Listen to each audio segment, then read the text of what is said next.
I'm CA Harshita Rizwani from HR Institute of Studies. Today, we'll be continuing chapter number 13 of Science for Science student, magnetic effect of electric current. Today, we'll be discussing one of the important topic of this chapter, that is electromagnetic induction, EMI. Electromagnetic induction. Okay, तो आज हम पूरा electromagnetic induction के बारे में समझेंगे. Clear? एक एक पॉइंट में समझाती जाऊंगी. सबसे अच्छे प्रॉपरली ध्यान देना. जो सबसे फॉरमोस्ट क्वेश्चन यहाँ पे अराइज होता है कि ईएमआई का कंसेप्ट, इलेक्ट्रोमैग्नेटिक इंडक्शन का कंसेप्ट डेवलप किसने करा. नेम द पर्सन, मतलब किसने इलेक्ट्रोमैग्नेटिक इंडक्शन का कंसेप्ट डेवलप करा. ठीक है. So he was none other than Michael Faraday. कौन थे? Michael Faraday. तो स्टूडेंट्स, इंपॉर्टेंट फॉर 1 मार्क कि इलेक्ट्रोमैग्नेटिक इंडक्शन का कंसेप्ट किसने डेवलप किया, उनका नाम क्या है? Michael Faraday. क्लियर? नेक्स्ट, हाँ, मतलब इनको इलेक्ट्रोमैग्नेटिज्म का फादर बोला जाता है. Is known as the father of electromagnetism. Clear? Okay. उन्होंने क्या करा? उन्होंने कॉइल लिया. ये कॉइल है. क्लियर? ये कॉइल को उन्होंने अटैच किया यहाँ पे एक गैल्वेनोमीटर से. उन्होंने इस कॉइल को अटैच किया एक गैल्वेनोमीटर से. अब स्टूडेंट्स, बाजू में एक मैग्नेट रखा. मतलब उन्होंने क्या किया, एक कॉइल लिया. ये कॉइल है, ये कॉइल मतलब लूप्स. कॉइल आपको पता है क्या होता है. और यहाँ पे एक मैग्नेट रखा.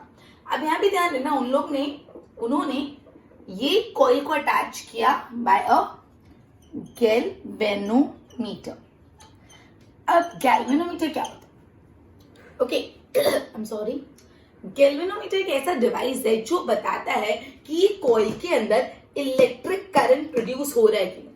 ये कॉइल के अंदर इलेक्ट्रिक करंट इंड्यूस हो रहा है कि नहीं, वो कहां से पता चलता है? गैल्वेनोमीटर से. गैल्वेनोमीटर अगर यहाँ पे 0 पे है, मतलब कोई इलेक्ट्रिक करंट इंड्यूस नहीं हो रहा. लेकिन गैल्वेनोमीटर इस साइड या इस साइड जाएगा, मतलब वो अगर डिफ्लेक्ट करेगा दिस वे और दिस वे, इसका मतलब यहाँ पे करंट इंड्यूस हुआ है. अभी तक मैंने सिर्फ आपको सेटअप समझाया, एक्सपेरिमेंट आगे नहीं समझाया. वापस समझा रही. क्या हुआ? माइकल फैराडे ने इलेक्ट्रोमैग्नेटिक इंडक्शन का कंसेप्ट डेवलप किया. उन्होंने यहाँ पे एक कॉइल लिया. ठीक है. ये कॉइल को किससे अटैच किया? विद द हेल्प ऑफ इस कॉइल को अटैच किया गैल्वेनोमीटर से और बाजू में रखा मैग्नेट. नेक्स्ट जो क्वेश्चन क्लियर करना है, नेक्स्ट जो बात क्लियर करनी है कि गैल्वेनोमीटर करता क्या है. सो गैल्वेनोमीटर से हम ये मेजर कर पाते हैं, ये डिटेक्ट कर पाते हैं, ये पता लगा पाते हैं कि जिस कॉइल से आपने गैल्वेनोमीटर को अटैच किया है, क्या वो कॉइल में इलेक्ट्रिक करंट है कि नहीं. मतलब अगर आपको जानना है कि इस कॉइल में इलेक्ट्रिक करंट है कि नहीं, तो गैल्वेनोमीटर से पता चलेगा. नेक्स्ट सवाल ये आता है कि कैसे पता चलेगा. ये तो पता चल गया कि गैल्वेनोमीटर का काम है कि इलेक्ट्रिक करंट है कि नहीं वो जानना, बट कैसे? जब गैल्वेनोमीटर 0 पे होगा, मतलब कोई इलेक्ट्रिक करंट नहीं है, गैल्वेनोमीटर का ये जो डंडी है इस साइड या इस साइड जाएगी, मतलब अगर वो डिफ्लेक्ट होगी तो इलेक्ट्रिक करंट है. क्लियर? अब जब ये मैग्नेट यहाँ पे प्लेस था, तो माइकल फैराडे ने ऑब्जर्व किया कि यहाँ पे कोई डिफ्लेक्शन था ही नहीं, कोई डिफ्लेक्शन हुआ ही नहीं. मतलब ये जो गैल्वेनोमीटर की यहाँ पे सुई है वो तो 0 पे अटकी हुई है, मतलब 0 डिफ्लेक्शन.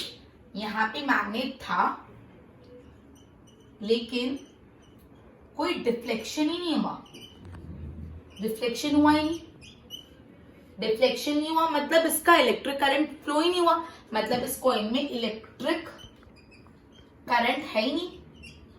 तो ये देख के माइकल फैराडे ने सोचा कि ऐसा कैसा, क्योंकि जब मैग्नेट यहाँ पे, मतलब मैग्नेटिक इफेक्ट यहाँ जा रहा है, तो करंट तो फ्लो होना चाहिए ना.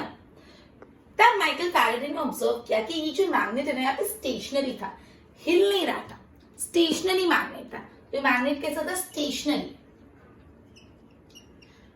अब अगर उन्होंने सोचा चलो एक काम करते हैं, ये मैग्नेट को थोड़ा हिला डुला के देखते हैं, ये मैग्नेट को थोड़ा आगे पीछे करके इसका मैग्नेटिक फील्ड चेंज करके देखते हैं. तो उन्होंने क्या किया, इसको थोड़ा आगे पीछे करके इसका मैग्नेटिक फील्ड चेंज करके देखा. एंड क्या हुआ? यस, उस टाइम पे ये निडल डिफ्लेक्ट हुई. मतलब जब माइकल फैराडे ने मैग्नेटिक फील्ड को चेंज किया, मतलब मैग्नेट को आगे पीछे किया. यहाँ पे जो कोर वर्ड है वही है चेंज.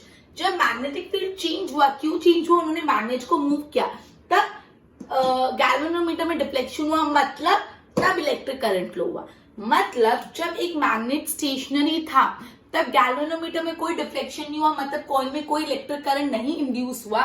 लेकिन जैसे ही मैग्नेट मूव हुआ, मैग्नेट मूव होते से क्या हुआ, मैग्नेट मूव हुआ मतलब मैग्नेटिक फील्ड जो था वो चेंज हो गया, right, isn't it? Magnetic field change हुआ, यही इंपॉर्टेंट है। मैग्नेटिक फील्ड चेंज हुआ तो यस डिफ्लेक्शन भी हुआ, और डिफ्लेक्शन होने से क्या हुआ, इलेक्ट्रिक करंट इंड्यूस्ड हुआ।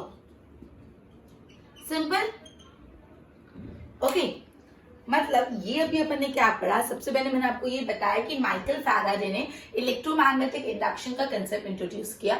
उन्होंने कॉइल को कनेक्ट किया with the help of galvanometer और बाजू में एक मैग्नेट रखा। गैल्वेनोमीटर अपन को ये बताता है कि जो भी कॉइल से वो अटैच है वो कॉइल में इलेक्ट्रिक करंट इंड्यूस्ड है कि नहीं। कैसे बताता है, डिफ्लेक्शन करके, इधर उधर मूव करके। जब माइकल फैराडे ने एक कॉइल के बाजू में मैग्नेट रखा तो उन्होंने देखा कि गैल्वेनोमीटर अभी तक जीरो पे है, मतलब कोई डिफ्लेक्शन नहीं दिखा है। डिफ्लेक्शन नहीं दिखा है मतलब इसमें कोई इलेक्ट्रिक करंट इंड्यूस नहीं हो रहा मैग्नेट रखने के बाद भी। मतलब मैग्नेट रखा मतलब मैग्नेटिक फील्ड इंड्यूस हुआ है तो भी इधर इलेक्ट्रिक करंट नहीं आ रहा। फिर उन्होंने मैग्नेट को इधर उधर मूव करके देखा। मैग्नेट को इधर उधर मूव किया मतलब क्या हुआ, मैग्नेटिक फील्ड चेंज किया। ये इंपॉर्टेंट वर्ड है, मैग्नेटिक फील्ड चेंज किया। मतलब जब मैग्नेटिक फील्ड चेंज हुआ, ये मैग्नेटिक फील्ड पहले इस डायरेक्शन में ऐसे सिंपल जा रहा था, मतलब मैग्नेटिक फील्ड चेंज नहीं होता। लेकिन जब ये आगे पीछे हुआ तो मैग्नेटिक फील्ड कम ज्यादा हुआ। उसके बाद क्या हुआ, उसके बाद ये गैल्वेनोमीटर में डिफ्लेक्शन हुआ, मतलब इलेक्ट्रिक करंट इंड्यूस्ड हुआ। क्लियर, ये कंसेप्ट क्लियर हुआ। जब उन्होंने ऑब्जर्व किया कि जब, जस्ट अ मिनट, उन्होंने ये ऑब्जर्व किया कि जब ये मैग्नेट, जस्ट अ मिनट इस साइड आ जाओ थोड़ा। उन्होंने ये ऑब्जर्व किया कि जब ये मैग्नेट कॉइल के नियर जा रहा था, नियर कॉइल, मतलब ये मैग्नेट, अभी मैं मूव नहीं कर पा रहा, इमेजिन करो, इमेजिनेशन पे बेस्ड है। जब ये मैग्नेट कॉइल के नजदीक आता जा रहा था तो क्या हो रहा था, इलेक्ट्रिक करंट प्रोड्यूस हो रहा था। इलेक्ट्रिक करंट कैसा प्रोड्यूस हो रहा था, इलेक्ट्रिक करंट इंक्रीज हो रहा था, इंक्रीज। अब आते आते नजदीक आते आते ये मैग्नेट के अंदर घुस गया। तो जब इन द मैग्नेट था, सॉरी इन द कॉइल था, किसके, मैग्नेट किसके अंदर घुस गया, कॉइल के अंदर। जब मैग्नेट कॉइल के अंदर चले गया एकदम, उस टाइम पे क्या हुआ, नो करंट, बिकॉज अब तो मैग्नेट के अंदर ही आ गया। मैग्नेट के अंदर आ गया मतलब कोई मैग्नेटिक फील्ड है ही नहीं, मैग्नेटिक फील्ड नहीं है मतलब कोई इलेक्ट्रिक करंट नहीं। फिर अंदर से जब ये बाहर निकल के मैग्नेट के कॉइल से दूर जाने लगा, तो जब अवे जाने लगा फ्रॉम कॉइल, तो क्या हुआ, इलेक्ट्रिक करंट डिक्रीज हो गया। तब क्या हुआ, इलेक्ट्रिक करंट डिक्रीज हो गया। मतलब यहां पे अपन ने ये कंसेप्ट तो पढ़ा कि जब मैग्नेटिक फील्ड चेंज हुआ तब इलेक्ट्रिक करंट इंड्यूस हुआ इन द कॉइल। अब जब ये मैग्नेट कॉइल के नजदीक जा रहा था, मतलब मैग्नेटिक फील्ड नजदीक था, तो ऑब्वियसली करंट इंड्यूस ज्यादा हुआ। जब ये मैग्नेट कॉइल के एग्जैक्टली अंदर आ गया, मतलब करंट, मैग्नेटिक फील्ड ही कुछ नहीं रहा, तो करंट स्टेशनरी हो गया, कोई करंट मूव नहीं हुआ। फिर जब ये मैग्नेटिक ये जो मैग्नेट है कॉइल से दूर जाने लगा मतलब मैग्नेटिक फील्ड कम हो गया, तो इलेक्ट्रिक करंट फ्लो भी कम हो गया। Clear, okay. ये अपन ने ना माइकल फैराडे ने क्या ऑब्जर्व किया, मैंने आपको पूरा बताया। क्लियर, अब अपन ये पढ़ने वाले हैं कि माइकल फैराडे और जो just a minute, Michael Faraday and Hans Christian Oersted का जो एक्सपेरिमेंट है, उन दोनों को कैसे लिंक कर सकते हैं। तो सबसे पहले आपको ये क्लियर होना बहुत जरूरी है कि माइकल फैराडे ने क्या बोला। फिर अपन पढ़ेंगे हैंस क्रिस्टियन ऑरेस्टेड ने क्या बोला, फिर दोनों को मिक्स करके पूरा इलेक्ट्रोमैग्नेटिक इंडक्शन समझेंगे। तो स्टेप 1 क्या क्लियर होना चाहिए, माइकल फैराडे, वापस वो मैंने समझाया, एक और बार रिवाइज करा दी प्रॉपर, पूरा ध्यान यहाँ पे। माइकल फैराडे ने पहले एक कॉइल लिया, उस कॉइल को गैल्वेनोमीटर से कनेक्ट किया, बाजू में उन्होंने मैग्नेट रख दिया। वो ये जानना चाहते थे कि मैग्नेट की मैग्नेटिक फील्ड से कॉइल में कुछ इलेक्ट्रिक करंट इंड्यूस हो रहा है, और ये कैसे पता चलता है? With the help of galvanometer. Galvanometer ये डिवाइस है जो अपन को बताता है कि जिस भी कॉइल से वो कनेक्टेड है उस कॉइल में इलेक्ट्रिक करंट है कि नहीं। अब कैसे बताते हैं? गैल्वेनोमीटर डिफ्लेक्ट करेगा, मतलब करंट है, लेकिन उन्होंने ऑब्जर्व किया मैग्नेट रखने के बाद भी गैल्वेनोमीटर 0 पे ही था, मतलब कोई इलेक्ट्रिक करंट इंड्यूस नहीं हुआ। फिर उन्होंने मैग्नेट को थोड़ा पोजीशन बदल के देखी, मैग्नेट को इधर उधर किया, मतलब क्या हुआ? मैग्नेटिक फील्ड बदला, मतलब जो मैग्नेटिक फील्ड चेंज हुआ तो गैल्वेनोमीटर ने डिफ्लेक्शन दिखाना चालू किया, मतलब तब इलेक्ट्रिक करंट इंड्यूस हुआ। इन शॉर्ट जब मैग्नेटिक फील्ड सेम था, स्टेशनरी था, तब कोई करंट इंड्यूस नहीं हुआ कॉइल में, लेकिन जब मैग्नेटिक फील्ड चेंज हुआ तो यस इलेक्ट्रिक करंट इंड्यूस हुआ कॉइल में। फिर मैंने ये बताया कि जब मैग्नेटिक फील्ड या तो मैग्नेटिक कॉइल के नजदीक था तो इलेक्ट्रिक करंट ज्यादा था, जब कॉइल से दूर था तो इलेक्ट्रिक करंट कम, और जब कॉइल के अंदर था तो नो इलेक्ट्रिक करंट। इतना पूरा मैटर फैराडे क्लियर। अब हमने ऑरेस्टेड के बारे में आपको अपने ऑलरेडी प्रीवियस सेशन में पढ़ चुके हैं, just basic introduction, I mean basic recap, जिससे आप दोनों को रिलेट कर पाओ। फैराडे हुआ, जस्ट अ मिनट, जितनी बार वीडियो देखोगे उतनी बार ज्यादा क्लैरिटी आएगी। Okay, just give me a minute.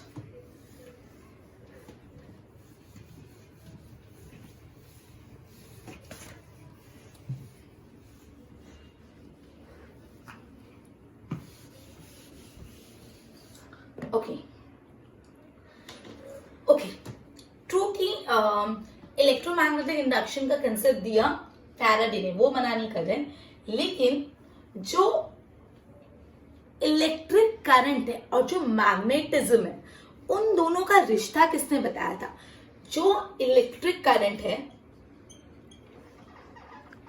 और जो मैग्नेटिक फील्ड है, इन दोनों का जो लिंक है, लिंक लिख रही मैं, कोई और एरो नहीं करी, सिर्फ लिंक, ये किसने बताया था? ये चैप्टर इंट्रोड्यूस, ये चैप्टर आया ही क्यों? क्योंकि ये रिश्ता है, और ये रिश्ता किसने बताया था? Hans Christian Oersted. और एक कोई न्यू बात नहीं, ये अपन पहले भी पढ़ चुके हैं। चैप्टर आपका स्टार्ट ही इनके नाम से हो रहा है, इन्होंने ही बोला कि इलेक्ट्रिक करंट और मैग्नेटिक फील्ड में रिलेशन है, इसलिए तो चैप्टर का नाम है magnetic field of electric current. इससे तो चैप्टर का नाम है chapter number 3 magnetic effect of electric current. Electric current का मैग्नेटिक इफेक्ट क्या होता है, वही तो चैप्टर है पूरा, उनके कारण तो पूरा चैप्टर है। क्लियर? सो उन्होंने क्या बोला था, सिंपल बात में समझा रही हूँ, डायग्राम के थ्रू ऐसा बताती हूँ। उन्होंने ऐसा बोला था कि जब एक करंट कैरिंग कंडक्टर होता है, मतलब एक कंडक्टर को जब आपने एक बैटरी से अटैच करा है, जब कंडक्टर को बैटरी से अटैच करोगे मतलब करंट फ्लो होगा, मतलब वो कंडक्टर कैसा होगा? Current carrying conductor.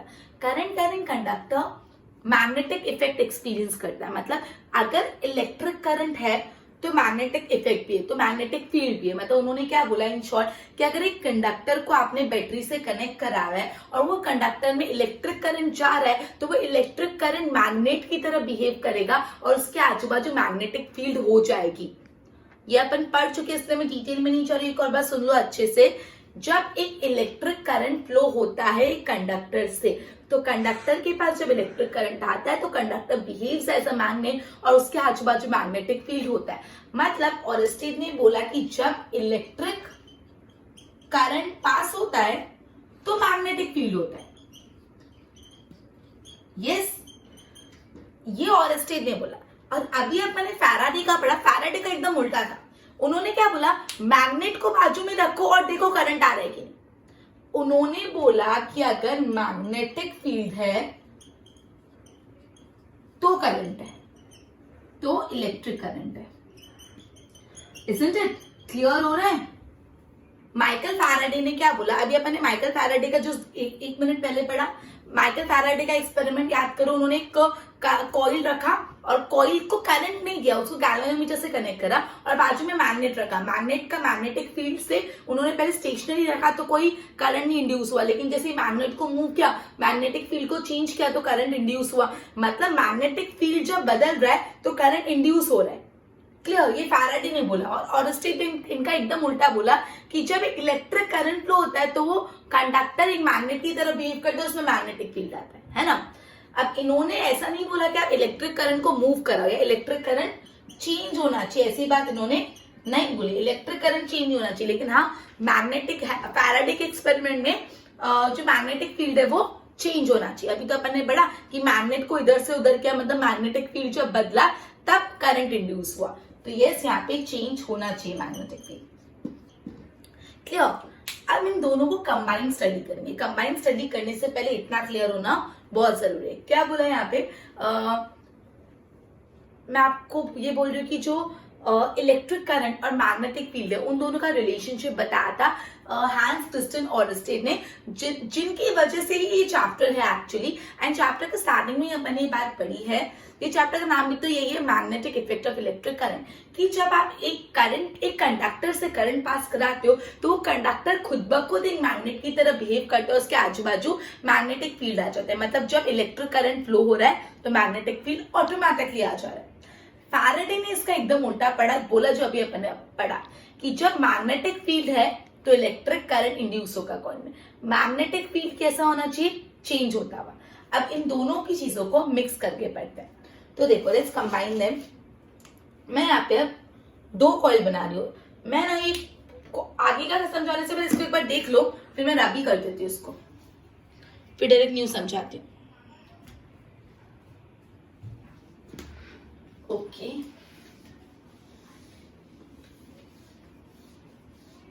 ओके, तो अब मैं यहाँ पे 2 कॉइल बनाऊंगी। सबसे पहले मैं यहाँ पे क्या बनाया, देखो ये कॉइल बनाया है मैंने, ड्राइंग पे मत जाना, थोड़ा समझ लेना। ये कॉइल है, ये कॉइल है, और एक कॉइल को मैंने यहाँ पे कनेक्ट किया एक गैल्वेनोमीटर से। ओके, गैल्वेनोमीटर से कनेक्ट किया। फिर दूसरा यहाँ पे कॉइल बना रही हूं, और एक कॉइल को यहाँ पे मैंने कनेक्ट किया बैटरी से। इसको मैं बोल रही हूं कॉइल बी, और इसको मैं बोल रही हूँ कॉइल ए। अब यहाँ पे जो कॉइल बी है जिसमें गैल्वेनोमीटर कनेक्टेड है, ये कॉइल को बोला जाता है सेकेंडरी कॉइल, और ये जो कॉइल ए है जिसपे बैटरी कनेक्टेड है उसको बोला जाता है प्राइमरी कॉइल। सवाल ये आता है कि उसको सेकेंडरी कॉइल और उसको प्राइमरी कॉइल, बिकॉज ये जो कॉइल है यहाँ पे कोई इलेक्ट्रिक करंट के लिए बैटरी नहीं कनेक्ट की हुई। ये किसका इलेक्ट्रिक करंट यूज करेगा, ये इसका इलेक्ट्रिक करंट यूज करेगा। जब इधर इलेक्ट्रिक करंट प्रोड्यूस होगा तब यूज करेगा। कैसे यूज करेगा बताती, एक बार इसको बोलो, इसको इतना बोला जाता है, इसको बोला जाता है, कैसे बताती समझना पूरा ध्यान, विजुअल, ठीक है, विजुअलाइजेशन क्लियर।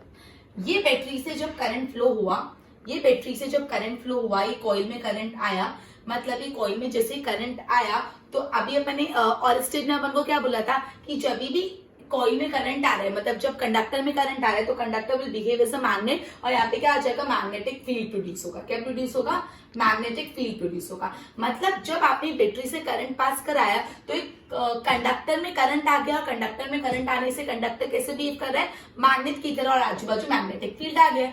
ये तो मैंने ऑरस्टेड के एक्सपेरिमेंट में किया।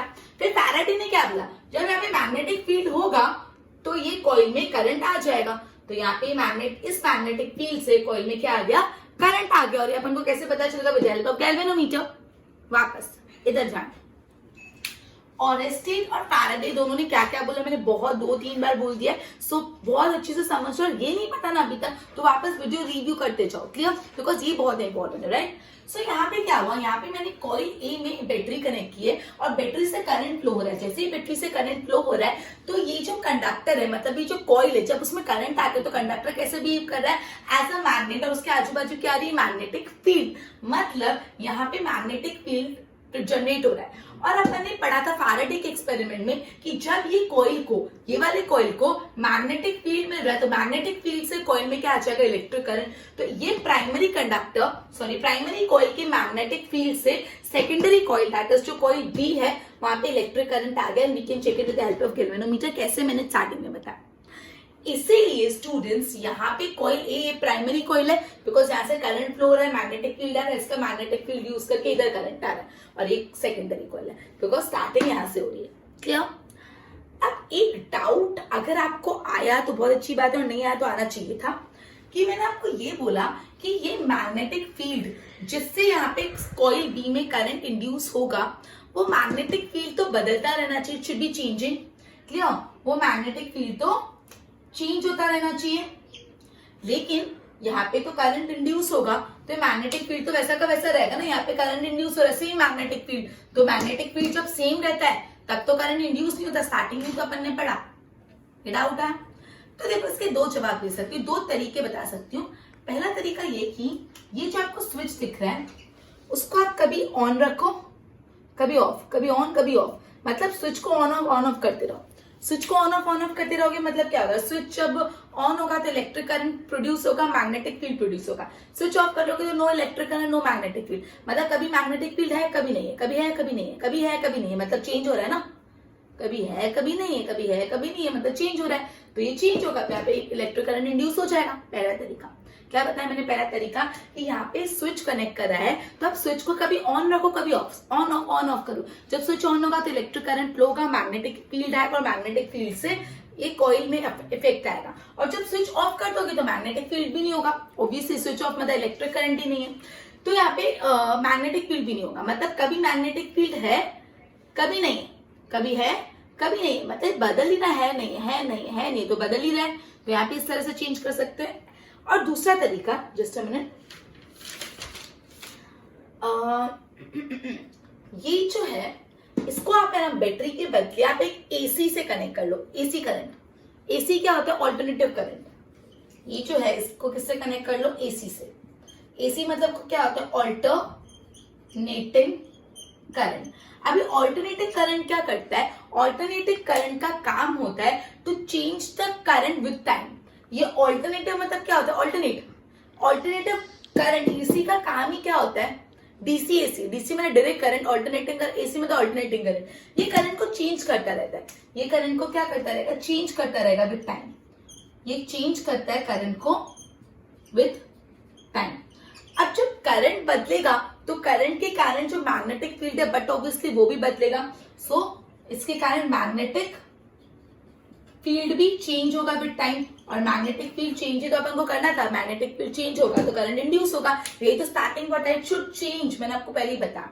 दो तरीके अपन ने बात के लिए पढ़े, जो आपका डाउट था कि नहीं था बट होना चाहिए था, कि यहाँ पे जब इलेक्ट्रिक करंट फ्लो हुआ तो मैग्नेटिक फील्ड से यहाँ पे करंट इंड्यूस हुआ कॉइल बी में, लेकिन एक मैग्नेटिक फील्ड तो चेंजिंग होना चाहिए ना, स्टेशनरी थोड़ा ना चलेगा। तो चेंज करने के लिए मैंने क्या बोला, कभी स्विच को ऑन ऑफ करते रहो, मतलब कभी मैग्नेटिक फील्ड होगा कभी नहीं होगा, होगा नहीं होगा तो मैग्नेटिक फील्ड चेंज हो गया। और नहीं तो आप एक एसी यूज करो, AC that is alternative current. AC का काम होता है करंट को चेंज करते रहना विद टाइम, और करंट अगर टाइम के साथ चेंज होगा बट ऑब्वियसली उसके कारण जो मैग्नेटिक फील्ड प्रोड्यूस हुआ है वो भी चेंज होगा, और मैग्नेटिक फील्ड चेंज होगा, यही तो अपन को चाहिए। तो ये दो चीजें अपन ने पढ़ी, ये पूरा इलेक्ट्रोमैग्नेटिक इंडक्शन है, ये कंसेप्ट ही पूरा इलेक्ट्रोमैग्नेटिक इंडक्शन है। अब जो हम बात करने वाले हैं कि चलो यहाँ पे कॉइल बी में करंट इंड्यूस हो रहा है, बट ये कॉइल बी का डायरेक्शन ऑफ करंट क्या है। नेक्स्ट सवाल, ये तो अपन ने समझ पढ़ के कि ये मैग्नेटिक फील्ड के कारण कॉइल बी में करंट इंट्रोड्यूस हुआ, लेकिन इसका direction of current in coil B क्या होगा। अब इसके लिए स्टूडेंट्स मैंने ना प्रीवियस जो वीडियोस अपलोड किए, स्टूडेंट्स मैंने प्रीवियस जो वीडियोस अपलोड किए उसमें मैंने क्लॉक फेज रूल बहुत ही डिटेल में बताया, क्लॉक फेज रूल। आगे मैं थोड़ा शॉर्ट में इसको ले लेती हूँ बिकॉज मैंने बहुत डिटेल में प्रीवियस वीडियो में बताया, नहीं आपने देखा so go through it once again. Clock face rule में क्या बोला है कि दैट इज जो करंट कॉइल कैरिंग कॉइल है, मतलब ओबीसी कॉइल में अगर करंट आया तो मैग्नेटिक फील्ड भी आएगा, मैग्नेटिक फील्ड आएगा तो इसका कोई नॉर्थ पोल होगा कोई साउथ पोल होगा।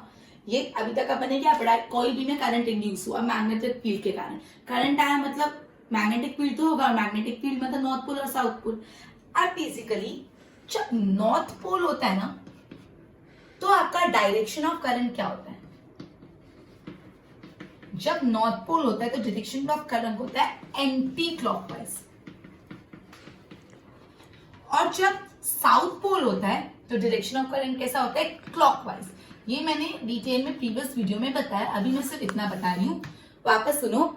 बोला है जब इलेक्ट्रिक करंट इंड्यूस हो रहा है कॉइल बी में तो ऑब्वियसली उस कॉइल में मैग्नेटिज्म भी आएगा, बिकॉज ये तो अपने चैप्टर का बेस है कि जब भी इलेक्ट्रिक करंट होता है कंडक्टर में तो मैग्नेटिज्म आता है। तो उस कॉइल का कोई नॉर्थ पोल और साउथ पोल होगा, तो उस कॉइल का अगर नॉर्थ पोल है तो करंट कौन सा डायरेक्शन में होगा, एंटी क्लॉकवाइज, और साउथ पोल में कौन सा डायरेक्शन में होता है, क्लॉकवाइज डायरेक्शन में। ओके, अब देखो पता कैसे चलेगा north pole south pole concept. तो एक लेंस लॉ है जो आपको 12th स्टैंडर्ड में ज्यादा डिटेल में, उस लॉ में क्या बोला है कि यहाँ पे सपोज ये नॉर्थ पोल है और ये भी नॉर्थ पोल है, मतलब ये नॉर्थ पोल बाजू में है, नॉर्थ पोल एकदम बाजू में आएंगे तो क्या होगा, ये दूर जाएगा because like pole reflect each other. और अगर ये मतलब ये भी साउथ पोल है ये भी साउथ पोल है तो भी दूर जाएगा। क्लियर? सो मतलब अगर आपका यहाँ पे नॉर्थ पोल है तो कॉइल का जो डायरेक्शन ऑफ करंट कौन सा होगा, क्लॉकवाइज, क्योंकि अभी अपन ने पढ़ा जब नॉर्थ पोल है तो एंटी क्लॉकवाइज। क्लियर? जब नॉर्थ पोल है यहाँ पे तो एंटी क्लॉकवाइज, और जब यहाँ पे साउथ पोल है तो क्या होगा, क्लॉकवाइज। तो अगर आपको क्वेश्चन में पूछे कि कॉइल मतलब नॉर्थ पोल है तो वहां पे अगर ऐसा पूछे कि आपका जो मैग्नेट है वो कॉइल के नॉर्थ पोल के बाजू में आ रहा है तो डायरेक्शन ऑफ करंट क्या होगा, तो नॉर्थ पोल की डायरेक्शन बाजू में आ रहा है तो एंटी क्लॉकवाइज होगा। और पूछिए कि आपका जो मैग्नेट है वो कॉइल के साउथ पोल के डायरेक्शन में आएगा तो कैसे आएगा, क्लॉकवाइज। ये मैंने क्लॉकवाइज रूल समझा है। क्लियर? तो स्टूडेंट्स ये पूरा था कंसेप्ट ऑफ इलेक्ट्रोमैग्नेटिक इंडक्शन। मैंने इसको कुछ हिस्सों में बांटा। सबसे पहले मैंने आपको बताया फैराडे क्या बोलते हैं, फिर मैंने आपको बताया कि ऑरस्टेड क्या बोलते हैं, फिर फैराडे और ऑरस्टेड को मिक्स करके यहाँ पे समझाया, और लास्ट में अपन ने ये पढ़ा कि डायरेक्शन ऑफ करंट कैसे निकालेंगे, कि वो क्लॉकवाइज होगा कि एंटी क्लॉकवाइज। ये 4 हिस्सों में चैप्टर ये टॉपिक को बांटा गया। अभी वैसे ही पढ़ना, it would be much easier for you to understand and also easy for you to solve the exercise question. Clear? सबसे पहले फैराडे का एक्सपेरिमेंट क्लियर करो, फिर ऑरस्टेड ने जो बोला वो क्लियर करो, फिर फैराडे और ऑरस्टेड को मिक्स करके पढ़ो, और लास्ट में ये समझो कि डायरेक्शन ऑफ करंट क्या है। तो स्टूडेंट्स आई होप आप लोगों को ये सारी चीजें समझ आ गई होगी। वीडियोस बार बार देखना, it will be much clear for you. खुद ड्रॉ करना, खुद नोट्स बनाना।